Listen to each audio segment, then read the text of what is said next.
Olá, à minha frente tem um Model 9. Neste vídeo vou mostrar como usar o estacionamento automático. No início, dê uma olhada na tela de exibição. Aqui, vá até APWA e aceite.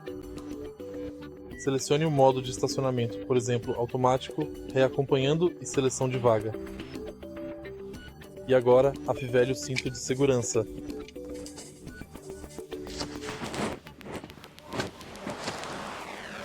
Depois que o cinto estiver afivelado, mova a alavanca do pisca para selecionar a direção de saída da vaga.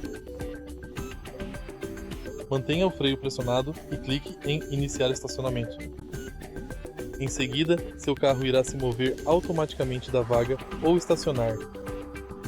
Se você achou este vídeo útil, por favor, curta, comente e se inscreva.